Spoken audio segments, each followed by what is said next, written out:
فلا يتكلم أحد بموت رسول الله إلا ضربته. جئتك أؤمن بالله وبرسوله وبما شئت به. وقد أعذرت إليكم وأعذرتموني.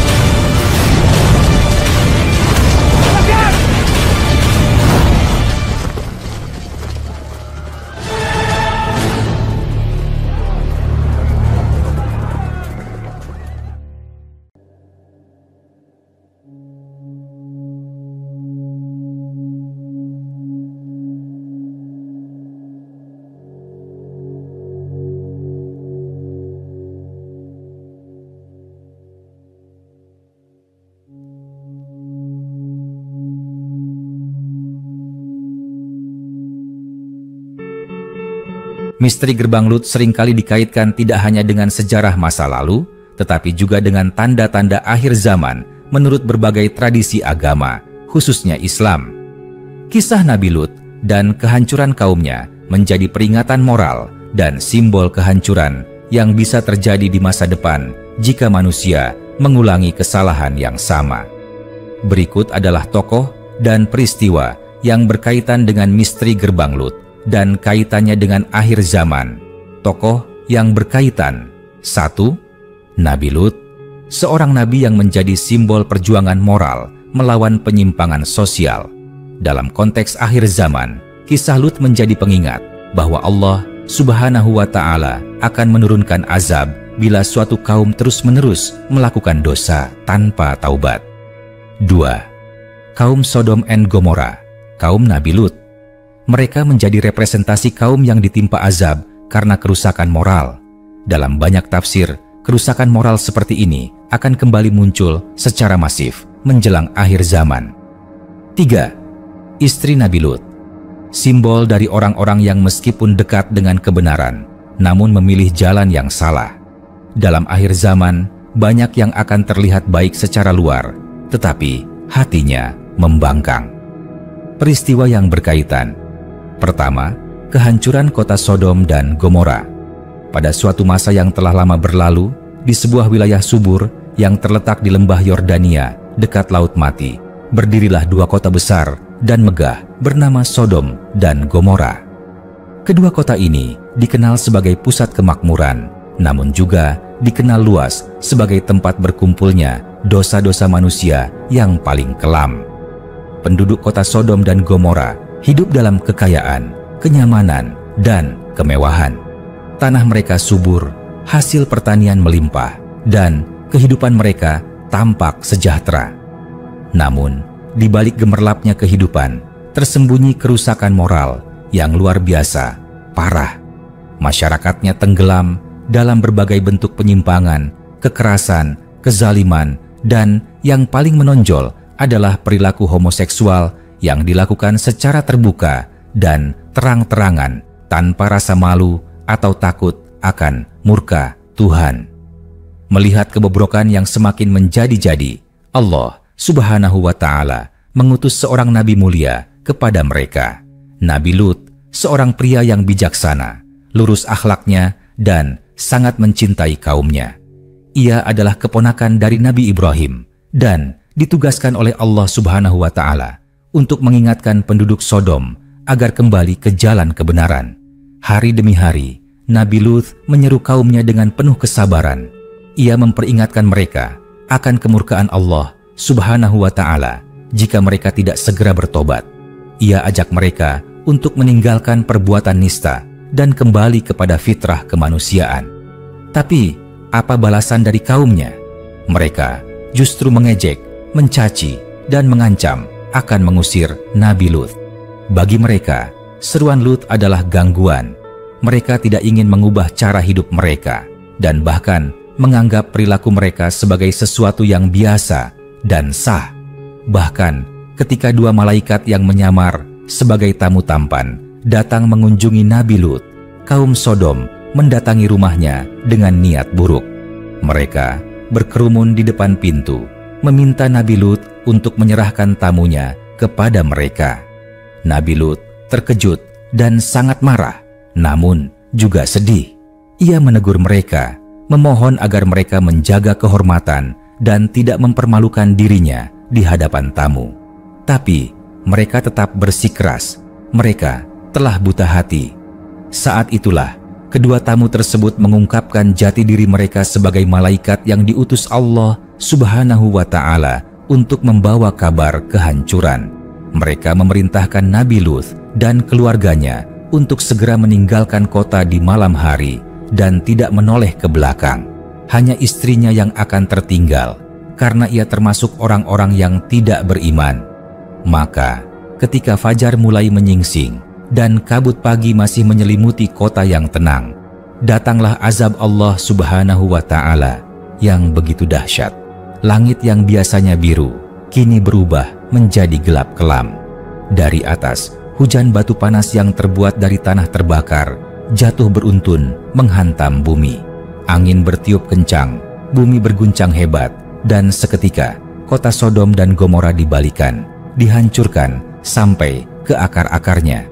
Tak tersisa apapun selain reruntuhan, debu, dan kesunyian yang mencekam. Semua penduduknya binasa. Tempat yang dulunya hidup dan bising kini menjadi sunyi tanpa nyawa. Istri Nabi Lut yang menoleh ke belakang dengan penuh penyesalan juga ikut terkena azab. Ia tertinggal bersama kaum yang ingkar, membeku menjadi peringatan abadi akan kebinasaan akibat menolak kebenaran. Kini, sisa-sisa kota yang dahulu megah itu diyakini tenggelam di sekitar laut mati, tempat di mana kehidupan nyaris tidak ada. Airnya begitu asin dan padat, seolah menjadi simbol betapa beratnya murka yang pernah diturunkan di tempat itu. Banyak peneliti dan arkeolog mencoba menggali misteri lokasi kota yang hilang ini, dan sebagian percaya bahwa disitulah gerbang Lut, pintu menuju masa lalu yang penuh pelajaran.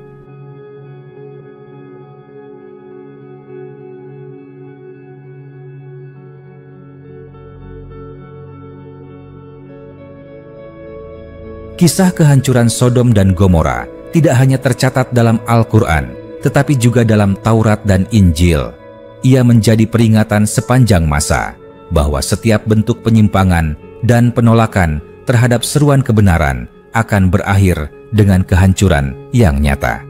Dan di akhir zaman, umat manusia diingatkan untuk tidak mengulangi kesalahan yang sama, agar tidak bernasib seperti kaum Lut yang hancur karena menentang fitrah dan petunjuk ilahi. Kedua, kembali maraknya penyimpangan moral. Menjelang kiamat, di penghujung zaman, ketika dunia telah menua dan umur bumi semakin mendekati batas akhirnya, manusia perlahan namun pasti mulai berpaling dari cahaya kebenaran. Waktu terus berputar dan tanda-tanda hari akhir mulai satu persatu menampakkan diri, sebagaimana telah dikabarkan oleh Rasulullah dalam berbagai sabdanya. Salah satu tanda yang paling nyata adalah kembalinya penyimpangan moral yang pernah menghancurkan umat-umat terdahulu. Penyimpangan yang melampaui batas fitrah manusia dan menantang langsung hukum Tuhan. Dalam narasi besar akhir zaman, umat manusia semakin terjebak dalam arus kehidupan duniawi. Ilmu pengetahuan berkembang pesat, teknologi menyambung ujung bumi, tetapi jiwa manusia semakin kosong. Moralitas bukan lagi menjadi panduan hidup, melainkan sekadar slogan yang kehilangan makna. Manusia mulai menganggap benar apa yang salah dan membenarkan perbuatan dosa atas nama kebebasan dan hak asasi. Satu demi satu, nilai-nilai yang dulu dijunjung tinggi mulai dilanggar tanpa rasa bersalah. Hubungan antar lawan jenis menjadi permainan, perzinahan dianggap biasa, bahkan didukung oleh sistem hukum dan budaya populer. Yang lebih mengkhawatirkan, bentuk-bentuk penyimpangan seksual yang pernah Allah Subhanahu wa Ta'ala laknat di zaman Nabi Lut kini kembali bermunculan dan diterima secara luas di berbagai belahan dunia. Hal yang dulu dianggap sebagai aib kini dibela sebagai identitas. Bahkan generasi muda dididik sejak kecil untuk terbiasa dengan hal-hal yang menyimpang melalui film, media sosial, dan kurikulum pendidikan. Di tengah derasnya arus globalisasi, Banyak dari umat Islam yang terombang-ambing tanpa pegangan. Mereka yang dulu bangga dengan adab dan akhlak Islam, kini mulai meniru gaya hidup yang bertentangan dengan syariat. Pakaian terbuka dianggap tren, hiburan menjadi Tuhan baru, dan kesenangan dunia menjadi satu-satunya tujuan. Lalai, alpa, dan tenggelam dalam dunia yang fana. Namun, ini semua telah disampaikan oleh Nabi Muhammad lebih dari 1400 tahun yang lalu. Dalam salah satu hadis syahih disebutkan bahwa akan datang suatu masa di mana perzinahan dan penyimpangan akan terjadi secara terang-terangan, bahkan di tempat umum, tanpa rasa malu. Pada masa itu, dosa tidak lagi tersembunyi, melainkan dipamerkan. Manusia akan hidup seperti binatang, mengikuti nafsu tanpa akal dan iman. Rasulullah juga bersabda bahwa umatnya akan mengikuti jejak umat-umat terdahulu, sejengkal demi sejengkal, sehasta demi sehasta, hingga masuk ke lubang biawak pun mereka akan mengikutinya. Ini adalah isyarat bahwa penyimpangan moral yang pernah menghancurkan kaum Lut, kaum Tsamud, dan Bani Israel akan kembali muncul menjelang kiamat. Fenomena ini tak hanya terjadi di Barat, tapi juga mulai menjalar ke negeri-negeri Muslim. Wacana-wacana liberal, paham relativisme moral, dan kebebasan tanpa batas menjadikan kebenaran terasa kabur. Umat Islam pun diuji, apakah mereka akan tetap teguh dalam ketaatan atau ikut terseret dalam gelombang kemaksiatan global. Namun, di balik kegelapan ini, masih ada secercah harapan. Masih ada orang-orang yang menjaga diri, yang tetap berpegang teguh pada Al-Quran dan Sunnah. Mereka seperti pelita di tengah malam yang pekat, sedikit jumlahnya, namun tak pernah padam. Mereka disebut oleh Nabi sebagai ghuraba, orang-orang asing yang tetap lurus di saat manusia menyimpang. Kembalinya penyimpangan moral adalah peringatan, bukan sekadar fenomena sosial. Ia adalah tanda besar bahwa dunia telah mendekati titik akhir dan manusia dituntut untuk memilih jalan, tetap dalam kegelapan atau kembali kepada cahaya ilahi. Sebab ketika maksiat telah merajalela dan manusia enggan bertaubat, maka janji Tuhan akan turun, entah dalam bentuk musibah, kehancuran peradaban, atau datangnya kiamat itu sendiri. Dan ketika waktu itu tiba, tidak ada lagi yang bisa menunda, tidak ada lagi penyesalan yang berguna. Yang ada hanyalah pembalasan yang adil dan sempurna dari Tuhan semesta alam. Ketiga, penemuan arkeologis sebagai peringatan. Di balik hamparan sunyi gurun dan tepi laut mati yang hening, tersimpan kisah yang sudah lama terlupakan oleh umat manusia. Tanah itu yang kini tandus dan mati, dulunya pernah menjadi saksi atas kehidupan kota-kota yang megah dan gemerlap. Kota-kota yang ditinggikan oleh kekayaan dan jatuh karena dosa.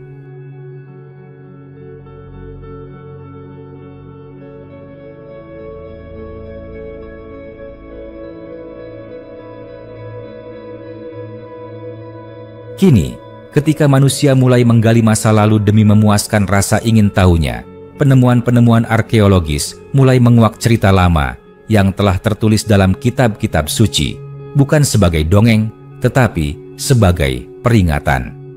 Di wilayah sekitar Laut Mati, khususnya di bagian tenggara Yordania, para arkeolog telah menemukan reruntuhan kota tua yang diduga kuat sebagai sisa-sisa Sodom dan Gomora, dua kota yang disebut dalam Al-Quran dan kitab suci lainnya sebagai tempat tinggal kaum Nabi Lut yang dihancurkan oleh azab Tuhan. Batu-batu hangus, tanah yang menghitam, dan struktur bangunan yang hancur seolah menjadi bukti bisu bahwa pernah terjadi sesuatu yang luar biasa di sana. Sesuatu yang tidak hanya berupa gempa atau letusan alam biasa, tetapi lebih dari itu, sebuah azab dari langit. Salah satu penemuan paling mencengangkan adalah keberadaan lapisan tanah dengan kandungan sulfur dan belerang yang sangat tinggi bercampur dengan endapan garam yang tidak biasa. Para peneliti menemukan bola-bola kecil berisi belerang murni yang tersebar di berbagai tempat, tertanam dalam lapisan tanah yang tampak seperti bekas kebakaran purba. Hal ini sangat cocok dengan deskripsi dalam Al-Quran dan kitab-kitab terdahulu tentang hujan batu dari tanah yang terbakar yang menimpa kaum Nabi Lut. Ini bukan sekadar mitos. Tanah itu berbicara dalam diamnya, memberitahu kita bahwa ia pernah menyaksikan kemurkaan langit.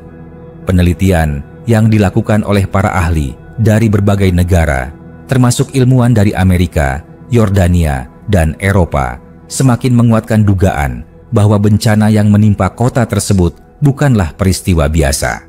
Ada indikasi kuat bahwa ledakan dahsyat yang terjadi memiliki intensitas luar biasa, sebanding dengan beberapa kali lipat kekuatan bom nuklir yang membuat tanah terbalik dan meleleh dalam sekejap. Bahkan, beberapa sisa kerangka manusia ditemukan dalam posisi yang mengindikasikan mereka tewas secara tiba-tiba tanpa sempat menyelamatkan diri, seolah mereka dibekukan dalam waktu saat azab itu turun. Lebih dari sekadar pencapaian ilmu pengetahuan, penemuan ini telah membuka mata banyak orang, sebab bukti-bukti itu selaras dengan pesan-pesan ilahiyah yang telah disampaikan oleh para nabi ribuan tahun yang lalu, bahwa azab bukanlah dongeng untuk menakut-nakuti, melainkan kenyataan yang bisa terjadi bila manusia melupakan Tuhan dan mengikuti hawa nafsu tanpa batas. Namun, meski peringatan itu telah muncul dari kedalaman tanah, manusia zaman ini justru banyak yang mengabaikannya. Banyak yang melihat penemuan tersebut sebagai keajaiban arkeologis semata, bukan sebagai teguran dari masa lalu. Padahal Allah Subhanahu wa Ta'ala telah menegaskan dalam Al-Quran, "Dan sungguh telah kami tinggalkan dari negeri yang kami binasakan itu suatu tanda yang nyata bagi kaum yang berakal." Quran Surat Al-Ankabut ayat 35. Ayat ini bukan hanya mengisyaratkan, tetapi juga menegaskan bahwa reruntuhan dan bekas azab itu akan tetap ada sebagai tanda nyata bagi generasi berikutnya agar mereka mengambil pelajaran. Tapi sayangnya, banyak yang melihat tanpa memahami, mendengar tanpa merasa, dan berjalan di atas tanah itu tanpa merenung. Kini, ketika dunia semakin modern dan manusia merasa semakin berkuasa atas alam, peringatan-peringatan itu kembali muncul, tidak hanya melalui kitab suci, tetapi juga melalui hasil penggalian dan analisis ilmiah. Di sanalah letak keagungan Tuhan yang mempertemukan iman dan ilmu, agar manusia kembali tersadar bahwa setiap jejak masa lalu membawa pesan dan setiap reruntuhan mengandung nasihat. Jika penemuan-penemuan ini tidak lagi mampu menyentuh hati, maka pertanyaannya, masihkah manusia punya ruang untuk merenung? Ataukah mereka harus menunggu azab baru agar tersadar bahwa sejarah tak hanya untuk dikenang, tapi untuk dipelajari dan dihindari? Keempat, azab akan kembali. Terjadi di akhir zaman. Waktu terus bergulir dan dunia perlahan menuju ujungnya. Bumi yang dulunya hijau kini mulai mengering. Langit yang dahulu cerah kini dipenuhi polusi dan kepekatan dosa. Manusia semakin sibuk mengejar dunia dan semakin lupa akan Tuhannya. Perintahnya dilanggar, larangannya disepelekan, dan cahaya iman memudar ditelan gelombang hedonisme, materialisme, dan syahwat yang tak terbendung. Dalam suasana seperti inilah, niscaya azab akan kembali datang, sebagaimana yang telah terjadi pada umat-umat terdahulu. Sejarah telah mencatat bagaimana kaum-kaum yang mendustakan nabi-nabi mereka berakhir dengan kehancuran yang mengerikan. Kaum Nuh ditenggelamkan oleh banjir besar, kaum Ad dihancurkan angin yang membinasakan, kaum Samud dibinasakan oleh suara menggelegar dari langit, dan kaum Nabi Lut dihujani batu dari tanah yang terbakar, hingga kota mereka dibalikkan dan dilenyapkan dari muka bumi. Semua itu bukan dongeng, tapi fakta sejarah yang terekam dalam wahyu ilahi dan bukti-bukti arkeologis.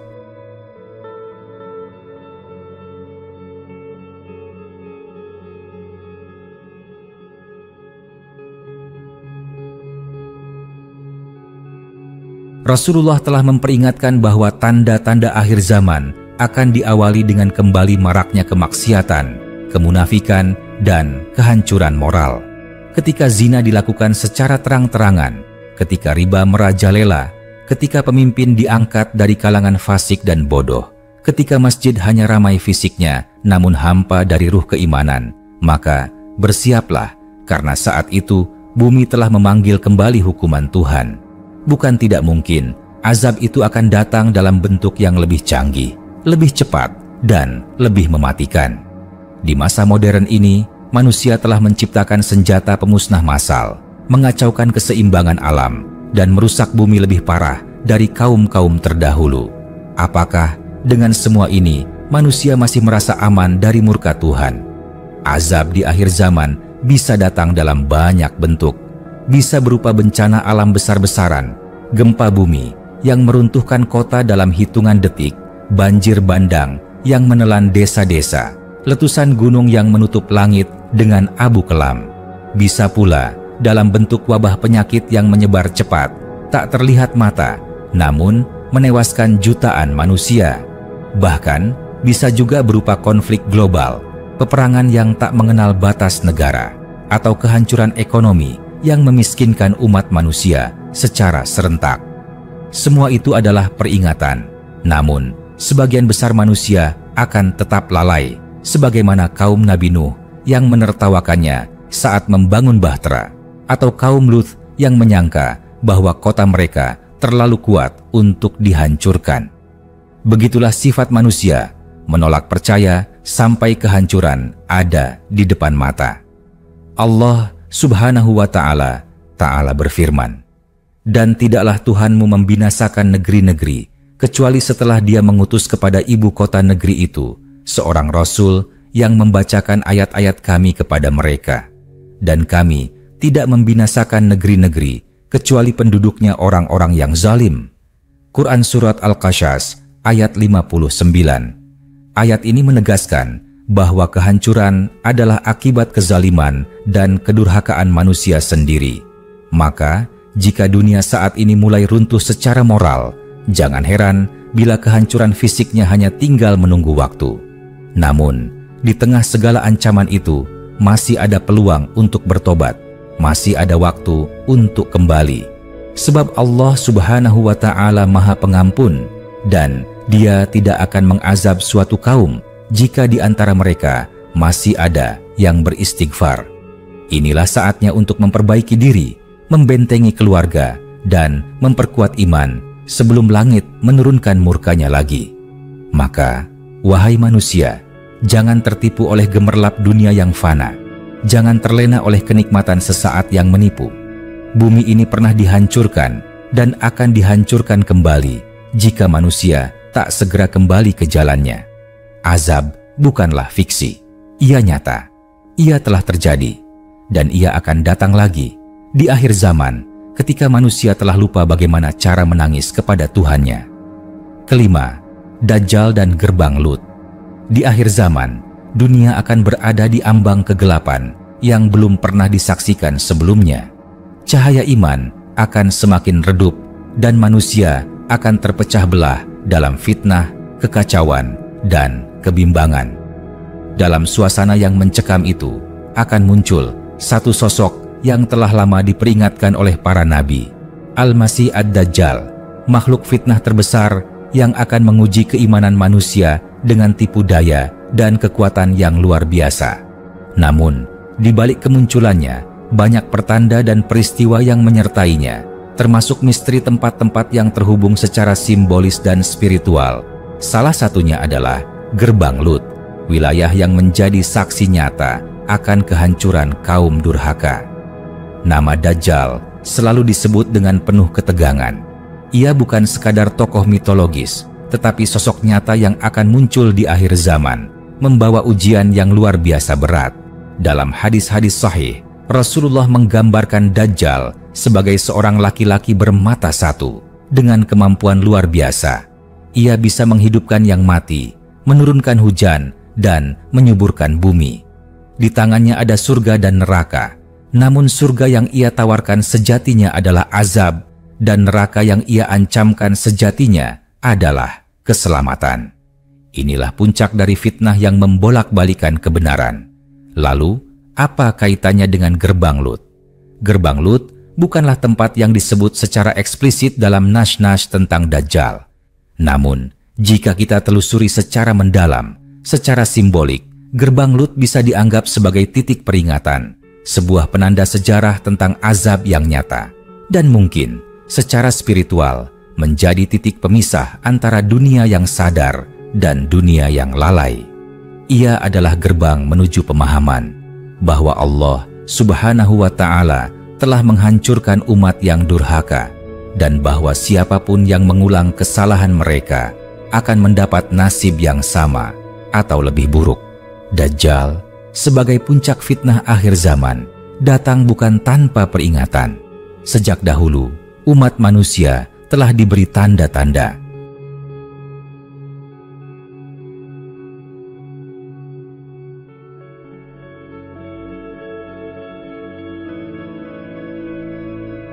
Di antaranya adalah kehancuran kaum Lut yang terjadi karena mereka mempertontonkan dosa secara terang-terangan, melanggar fitrah, dan menolak seruan seorang nabi.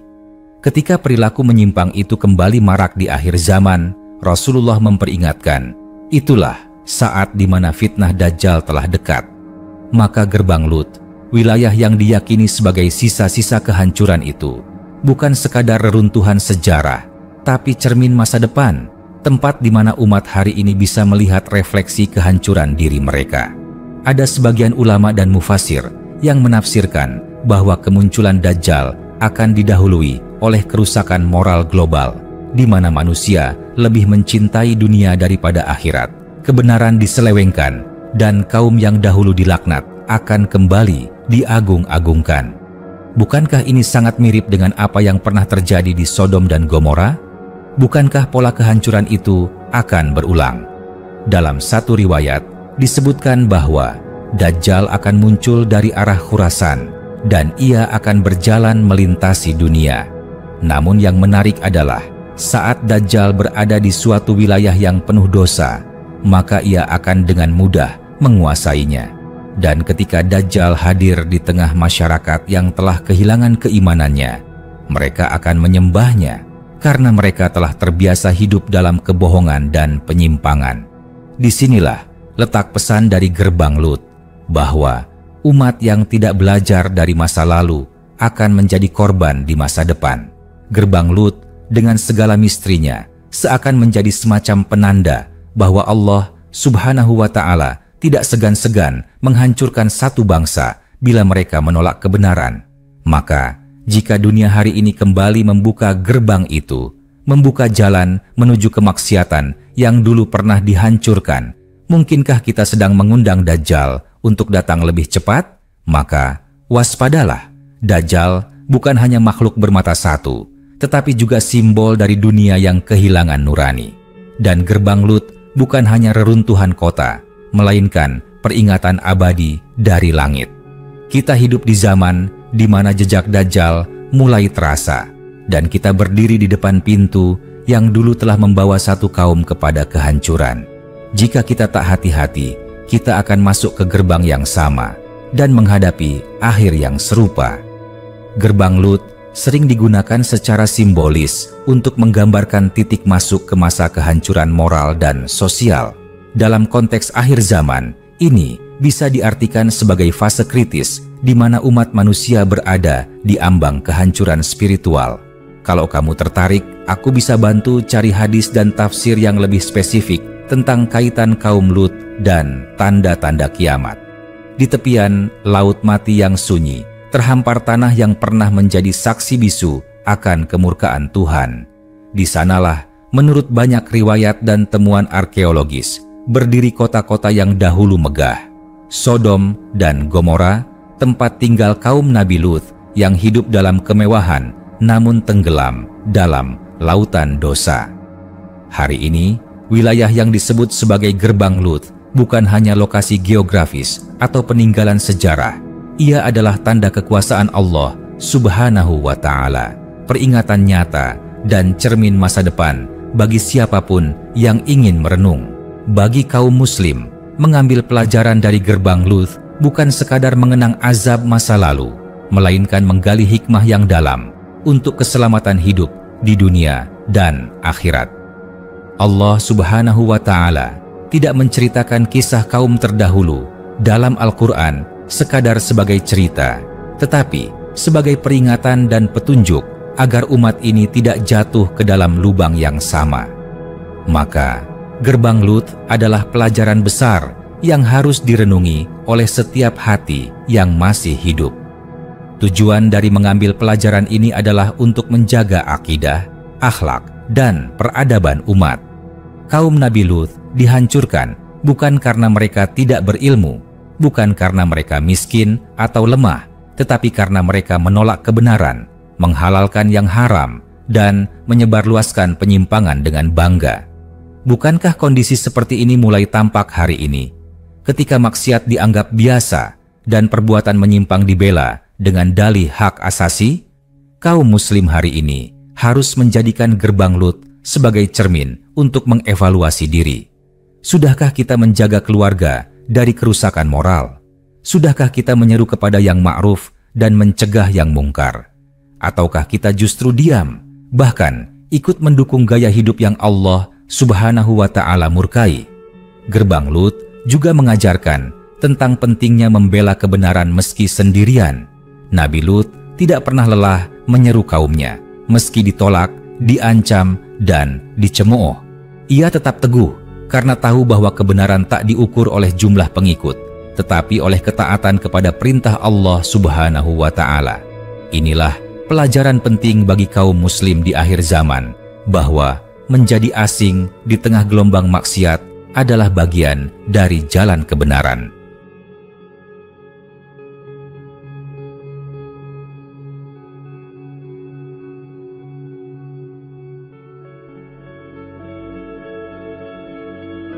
Akhirnya, pelajaran dari gerbang Lut adalah bahwa azab Allah Subhanahu wa Ta'ala itu nyata. Ia tidak datang tiba-tiba, tetapi setelah berbagai peringatan diabaikan. Ia tidak menimpa secara zalim, tetapi sebagai konsekuensi dari kesombongan manusia yang menantang aturan ilahi. Dan bila umat Islam hari ini tidak mengambil ibrah dari kehancuran itu, maka azab yang sama bisa kembali turun, hanya dengan bentuk yang berbeda, entah dalam kehancuran moral, kehancuran sosial, atau kehancuran fisik. Gerbang Lut adalah pintu bagi yang ingin bertaubat. Ia bukan hanya reruntuhan, tapi peringatan abadi bahwa Allah Subhanahu wa Ta'ala Maha Kuasa, dan sejarah bisa terulang jika manusia mengabaikan pelajaran darinya.